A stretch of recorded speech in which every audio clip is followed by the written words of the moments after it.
Sourav coaching সেন্টারে তোমাদের সকলকে স্বাগত। আজকে চলে এলাম উচ্চ মাধ্যমিকের বাংলার সাজেশন নিয়ে। আগামী 3রা মার্চ 2025-এ তোমাদের উচ্চ মাধ্যমিক পরীক্ষা শুরু। তাই সকল উচ্চ মাধ্যমিক পরীক্ষার্থীদের জানাই অনেক শুভেচ্ছা আর শুভকামনা। এবার চলে আসি মূল ভিডিওতে। প্রশ্নের মান 5। প্রথম হচ্ছে গল্প, কে বাঁচায় কে বাঁচে। প্রথম প্রশ্ন, এ অপরাধের প্রায়শ্চিত্ত কী? কোন অপরাধের কথা বলা হয়েছে? বক্তার এই অপরাধ বোধের কারণ কী? 2+3। পরের প্রশ্ন, ভুরিভোজটা অন্যায়, কিন্তু না খেয়ে মরাটা উচিত নয় ভাই। বক্তাকে এই বক্তব্যের মধ্যে বক্তার কোন চারিত্রিক বৈশিষ্ট্য ফুটে উঠেছে? 1+4। পরের প্রশ্ন, মৃত্যুঞ্জয়ের বাড়ির অবস্থা শোচনীয়। মৃত্যুঞ্জয়কে তার বাড়ির অবস্থা শোচনীয় কেন? 1+4। পরের প্রশ্ন, দিন দিন কেমন যেন হয়ে যেতে লাগলো মৃত্যুঞ্জয়। মৃত্যুঞ্জয় কেমন হয়ে যেতে লাগলো? তার এমন হয়ে যাওয়ার কারণ কি? 3+2। পরের প্রশ্ন, ধিক শতধিক আমাকে। বক্তার চরিত্র বিশ্লেষণ করো। 1+4। পরের গল্প হলো ভাত। প্রথম প্রশ্ন, যা আর নেই, যা ঝড় জল মাতলার গর্ভে গেছে, তাই খুঁজে খুঁজে উৎসব পাগল হয়েছিল। দুর্যোগটা বর্ণনা দাও। এই দুর্যোগটি উৎসবকে কিভাবে প্রভাবিত করেছিল? 3+2। পরের প্রশ্ন, তুমি কি বুঝবে সতীশবাবু? সতীশবাবু কি বুঝবে না? সতীশবাবু উৎসবের সঙ্গে কেমন আচরণ করছিল? 3+2। পরের প্রশ্ন, বাদার ভাত খেলে তবে তো সে আসল বাদাটার খোঁজ পেয়ে যাবে একদিন। বাদা কাকে বলে? উদ্দৃষ্ট ব্যক্তির এই রকম মনে হওয়ার কারণ কি ছিল? 1+4। পরের প্রশ্ন, বড় পিসিমার চরিত্র আলোচনা করো। শেষ প্রশ্ন, ফুটন্ত ভাতের গন্ধ তাকে বড় উতলা করে। এখানে কার কথা বলা হয়েছে? ফুটন্ত ভাতের গন্ধ কেন তাকে উতলা করেছিল? ভাতের প্রতি অত্যাধিক আসক্তি তার জীবনে কি পরিণতি ডেকে এনেছিল? 1+1+3। এর পরের গল্প হলো ভারতবর্ষ। প্রথম প্রশ্ন, সেই সময় এলো এক বুড়ি। লেখক বুড়ির সম্পর্কে যে বর্ণনা দিয়েছিল তা নিজের ভাষায় লেখো। পরের প্রশ্ন, তখন সে এই মারমুখী জনতাকে ঠেকিয়ে রাখতে পারত, কে জানে? সে বলতে কার কথা বলা হয়েছে?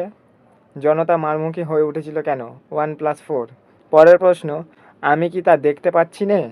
কোন প্রশ্নের উত্তরে বক্তা কথা বলেছেন? গল্প অনুসারে বক্তার স্বরূপ উদ্ঘাটন করো।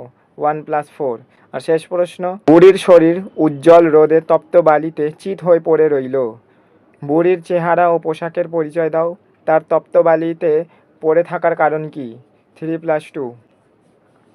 এরপর হলো কবিতা। প্রথম কবিতা, রূপনারায়ণের কূলে। প্রথম প্রশ্ন, রূপনারায়ণের কূলে জেগে উঠিলাম। কবির এই জেগে ওঠা তাৎপর্য আলোচনা করো। পরের প্রশ্ন, সত্য যে কঠিন, কঠিনেরে ভালোবাসিলাম। কবির কাছে সত্যের যে ধারণা প্রকাশিত হয়েছে তা নিজের ভাষায় লেখো। আর শেষ প্রশ্ন, সে কখনো করে না বঞ্চনা। কে কখনো বঞ্চনা করে না? কবি কিভাবে এই ভাবনায় উপনীত হয়েছেন? 1+4। পরের কবিতা হলো শিকার। প্রথম প্রশ্ন, এসেছে সে ভোরের আলোয় নেমে। কেন সে নেমে এসেছে? তার পরিণতির কারণ বিশ্লেষণ করো। 2+3। পরের প্রশ্ন, এই ভোরের জন্য অপেক্ষা করছিল। কে অপেক্ষা করছিল? তার পরিণতি কি হয়েছিল? 1+4।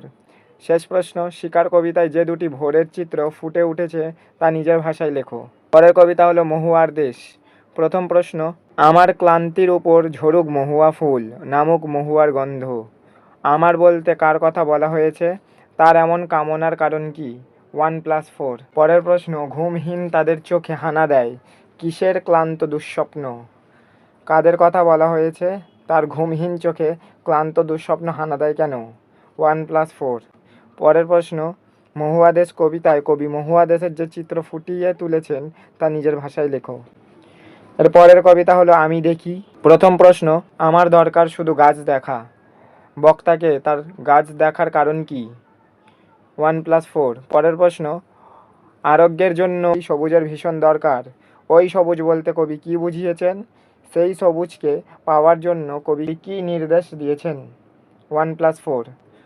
পরের কবিতা হলো ক্রন্দনরতা জননীর পাশে। প্রশ্ন, আমি তা পারি না, যা পারি কেবল। কবি কি পারেন না? কবি কিভাবে তার কর্তব্য পালন করতে চান? 3+2। এরপর হলো নাটক। প্রথম নাটক হলো বিভাব। প্রথম প্রশ্ন, তাদের অভিনয় দেখে আইজেনস্টাইন সাহেব অত্যন্ত উচ্ছ্বসিত হয়ে অনেক কথা লিখেছেন। আইজেনস্টাইন সাহেব কে? তিনি কাদের অভিনয় দেখে উচ্ছ্বসিত হয়েছিলেন? সেই অভিনয় দেখে তিনি কি লিখেছিলেন? 1+1+3। পরের প্রশ্ন, আমরা বাঙালিরা শুনি কাঁদুনে জাত, উক্তিটি কার? মন্তব্যটি নাটকের ক্ষেত্রে কেন গুরুত্বপূর্ণ হয়ে উঠেছে তা আলোচনা করো। 1+4। পরের প্রশ্ন, খিড়কি সে কি উতার আয়া, চোট্টা হোঙ্গে জরুর, আরে পাকড়ো, কে কখন এই মন্তব্যটি করেছেন? 1+4। পরের প্রশ্ন, জীবন কোথায়, কে কাকে বলেছেন? বক্তার জীবনকে কোথায় খুঁজে পাওয়া যাবে বলে মনে করেন? 1+1+3। এর পরের নাটক হলো নানা রঙের দিন। প্রথম প্রশ্ন, জীবনে ভোর নেই, সকাল নেই, দুপুর নেই, সন্ধেও ফুরিয়েছে, এখন শুধু মাঝরাত্রিরের অপেক্ষা। এই মন্তব্যের মধ্যে দিয়ে বক্তার যে মনোভাব প্রকাশ ঘটেছে তার নিজের ভাষায় লেখো। পরের প্রশ্ন, থিয়েটারের দেওয়ালে দেওয়ালে অঙ্গারের গভীর কালো অক্ষরে লেখা আমার জীবনের 45টা বছর। এই জীবনের যে কাহিনী বক্তা তুলে ধরেছেন তা নিজের ভাষায় লেখো। পরের প্রশ্ন, অভিনেতা মানে একটা চাকর, একটা জোকার, একটা ক্লাউন। লোকেরা সারাদিন খেটে খুঁটে এলে তাদের আনন্দ দেওয়াই হলো নাটকওয়ালার একমাত্র কর্তব্য। বক্তার কথার অর্থ লেখো। পরের প্রশ্ন, প্রাক্তন অভিনেতা রজনী চাটুর্যে প্রতিভার অপমৃত্যুর করুণ সংবাদ। বক্তাকে এই অপমৃত্যুর কিভাবে ঘটেছে বলে বক্তা মনে করেন? 1+4। পরের প্রশ্ন, নানা রঙের দিন একাঙ্গ নাটক হিসেবে কতটা সার্থক? এরপর হলো আন্তর্জাতিক কবিতা পড়তে জানে এমন এক মজুরির প্রশ্ন। প্রথম প্রশ্ন, সেই সন্ধ্যায় কোথায় গেল রাজমিস্ত্রিরা? রাজমিস্ত্রিরা কি নির্মাণ করেছিল? এই প্রশ্নের মাধ্যমে বক্তা কি বলতে চেয়েছেন? 1+4। পরের প্রশ্ন, পাতায় পাতায় জয়, জয়োৎসবের ভোজ বানাতো কারা? জয়োৎসবের ভোজ কথার অর্থ কি? যারা জয়োৎসবের ভোজ বানাতো তাদের প্রতি কবির যে মনোভাব ছিল তা নিজের ভাষায় লেখো। 2+3। এরপর ভারতীয় গল্প অলৌকিক। প্রথম প্রশ্ন, মর্দানা কিভাবে বলি কম্বারির কাছে পৌঁছেছিলেন? পরের প্রশ্ন, গুরু নানকের হাতের ছাপ ওতে আজও লেগে রয়েছে। গুরু নানকের হাতের ছাপ কোথায় লেগে আছে এই প্রসঙ্গে বর্ণিত ঘটনাটি উল্লেখ করো। 1+4। পরের প্রশ্ন, চোখের জলটা তাদের জন্য। বক্তা কাদের জন্য চোখের জল উৎসর্গ করেছেন?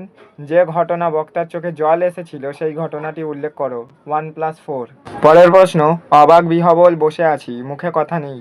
মুখে কথা নেই কেন? এরপর হলো প্রবন্ধ। প্রথম প্রবন্ধ হলো গাঢ় পাহাড়ের নিচে। প্রথম প্রশ্ন, একটা দুষ্ট শনি কোথাও কোনো আনাচে যেন লুকিয়ে আছে। এই দুষ্ট শনির পরিচয় দাও। পরের প্রশ্ন, কিন্তু হাতিবেগার আর চলল না। হাতিবেগার আইন কি? তা আর চলল না কেন? 3+2। পরের প্রশ্ন, জঙ্গলে যখন আগুন লাগে তখন হয় মজা। জঙ্গলে কেন আগুন লাগে? এখানে মজা বলতে লেখক কি বুঝিয়েছেন? 3+2। পরের প্রশ্ন, যেন রাবণের চিতা জ্বলছে তো জ্বলছেই। রাবণের চিতার মতো আগুন কারা কোথায় কী উদ্দেশ্যে জ্বালিয়েছিলেন? এই আগুন তাদের কিভাবে সাহায্য করে থাকে? 3+2। পরের প্রশ্ন, গাঢ় পাহাড়ের নিচেই সুসং পরগনা। সুসং পরগনার নিদর্শন প্রকৃতি এবং মানুষের জীবনযাত্রার বর্ণনা দাও। প্রবন্ধ হলো ছাতির বদলে হাতি। প্রথম প্রশ্ন, নতুন ছাতি মাথায় দিয়ে মহাফুর্তিতে বাড়ির দিকে সে চলল। কার কথা বলা হয়েছে? সে নতুন ছাতা কিভাবে পেল? 1+4। পরের প্রশ্ন, চেংম্যানের মাথায় আকাশ ভেঙে পড়ে। চেংম্যান কে? কেন তার মাথা আকাশ ভেঙে পড়ে? 1+4। পরের প্রবন্ধ হলো কলের কলকাতা। প্রথম প্রশ্ন, হঠাৎ একদিন ক্ষেপে উঠল কলের কলকাতা। কলকাতার ক্ষেপে ওঠা বলতে কি বোঝানো হয়েছে? কলকাতার ক্ষেপে ওঠার পরিণতি কি হয়েছিল? 2+3। পরের প্রশ্ন, অমনি মনের মধ্যে গুনগুনিয়ে উঠল মার কাছে শেখা গান। মার কাছে শেখা গানটি কি? কোন প্রসঙ্গে লেখক এই উক্তিটি করেছেন? 1+4। পরের প্রবন্ধ হলো হাত বাড়াও। প্রথম প্রশ্ন, তোমরা হাত বাড়াও, তাকে সাহায্য করো। লেখক কাকে কিভাবে কেন সাহায্য করতে বলেছেন? 1+2+2। এরপর হলো ভাষা। প্রথম চ্যাপ্টার ভাষা বিজ্ঞান ও তার বিভিন্ন শাখা। প্রথম প্রশ্ন, শৈলী বিজ্ঞান কাকে বলে? এর সম্পর্কে আলোচনা করো। 1+4। পরের চ্যাপ্টার হলো ধ্বনিতত্ত্ব। প্রথম প্রশ্ন, যুক্তধ্বনি কাকে বলে? উদাহরণ সহ লেখো। পরের চ্যাপ্টার রূপতত্ত্ব। প্রথম প্রশ্ন, মুন্ডমাল শব্দ কাকে বলে উদাহরণ সহ আলোচনা করো। পরের প্রশ্ন, রূপমূল কাকে বলে উদাহরণ সহ স্বাধীন ও পরাধীন রূপমূলের পরিচয় দাও। 1+2+2। পরের চ্যাপ্টার, বাক্যতত্ত্ব। প্রথম প্রশ্ন, বাক্যতত্ত্ব কাকে বলে? এই ক্ষেত্রে ফার্দিনান্দ দা শ্বশুরের অবদান লেখো। 1+4। পরের প্রশ্ন, গঠনগত দিক থেকে বাক্যকে কয় ভাগে ভাগ করা হয় ও কি কি উদাহরণ সহ আলোচনা করো। পরের প্রশ্ন, বাংলা বাক্যের প্রধান দুটি অংশ ও তাদের বিশ্লেষণ পদ্ধতি ব্যাখ্যা করো। পরের চ্যাপ্টার, শব্দার্থ তত্ত্ব। প্রথম প্রশ্ন, শব্দার্থের প্রসার ও শব্দার্থের রূপান্তর বলতে কি বোঝো? এরপর হলো বাংলা শিল্প ও সংস্কৃতি। প্রথম চ্যাপ্টার, বাংলার গানের ইতিহাস। প্রথম প্রশ্ন, বাংলা গানের ধারায় দ্বিজেন্দ্রলাল রায়ের অবদান লেখো। পরের প্রশ্ন, বাংলা সঙ্গীত ধারায় কাজী নজরুল ইসলামের অবদান লেখো। শেষ প্রশ্ন, বাংলা গানের ধারায় সলিল চৌধুরীর অবদান লেখো। পরের চ্যাপ্টার, বাংলা চিত্রকলা। প্রথম প্রশ্ন, বাঙালির চিত্রকলা চর্চার ধারায় অবনীন্দ্রনাথ ঠাকুরের অবদান লেখো। পরের প্রশ্ন, বাঙালি চিত্রকলা চর্চার ধারায় রামকিঙ্কর বেইজের অবদান লেখো। শেষ প্রশ্ন, পট শব্দের অর্থ কী? বাংলার লোকশিল্প হিসেবে পটশিল্পের বা পটচিত্রের পরিচয় দাও। 1+4। পরের চ্যাপ্টার, বাংলা সিনেমা। প্রথম প্রশ্ন, বাংলা চলচ্চিত্রের ইতিহাসে ঋত্বিক ঘটকের অবদান লেখো। পরের প্রশ্ন, বাংলা চলচ্চিত্রের ইতিহাসে মৃণাল সেনের অবদান লেখো। পরের চ্যাপ্টার, বাংলা বিজ্ঞান চর্চার ইতিহাস। প্রথম প্রশ্ন, বাংলার বিজ্ঞান চর্চার ইতিহাসে কাদম্বিনী গাঙ্গুলির অবদান লেখো। পরের প্রশ্ন, বাংলার বিজ্ঞান চর্চার ইতিহাসে বিধানচন্দ্র রায়ের অবদান লেখো। পরের প্রশ্ন, বাংলার বিজ্ঞান চর্চার ইতিহাসে জগদীশচন্দ্র বসুর অবদান লেখো। পরের চ্যাপ্টার, বাঙালির ক্রীড়া সংস্কৃতি। প্রথম প্রশ্ন, বাঙালির ক্রীড়া ঐতিহ্য ফুটবলের সূত্রপাত কিভাবে হয়েছিল? এই পর্বে ফুটবলের সঙ্গে কোন বিখ্যাত ব্যক্তির নাম জড়িত রয়েছে? বাংলার ফুটবলের কোন ঘটনা কিভাবে ভারতের জাতীয়তাবাদী আন্দোলনের প্রভাবিত করেছিল? 1+1+3। শেষ প্রশ্ন, বাংলার ক্রিকেট খেলার জনকরূপে কে পরিচিত? এই খেলাকে জনপ্রিয় করে তোলার ক্ষেত্রে যে বাঙালি ক্রিকেটারদের অবদান রয়েছে তা নিজের ভাষায় লেখো। 1+4। এরপর হলো রচনা, যেখানে গুরুত্বপূর্ণ রচনা হচ্ছে নারায়ণ গাঙ্গুলি বা নারায়ণ গঙ্গোপাধ্যায়, সত্যজিৎ রায়, ঈশ্বরচন্দ্র বিদ্যাসাগর, সৈয়দ মুস্তফা আলী, নেতাজি সুভাষচন্দ্র বোস, স্বামী বিবেকানন্দ, রবীন্দ্রনাথ ঠাকুর। মাতৃভাষা দিবস। তো এই ছিল উচ্চ মাধ্যমিক বাংলার সাজেশান। আশা করি তোমাদের উপযোগী মনে হয়েছে। যদি একটুও ভালো লাগে তাহলে চ্যানেলটা সাবস্ক্রাইব করে পাশের বেল আইকনটা বাজিয়ে দিও আর ভিডিওটা লাইক করে দিও। পরবর্তী অল সাবজেক্টের সাজেশান পেতে হলে আমার চ্যানেলের পাশেই থেকো। আবার দেখা হবে অন্য কোনো সাজেশান ভিডিওতে। সবাইকে পরীক্ষার জন্য অনেক শুভকামনা।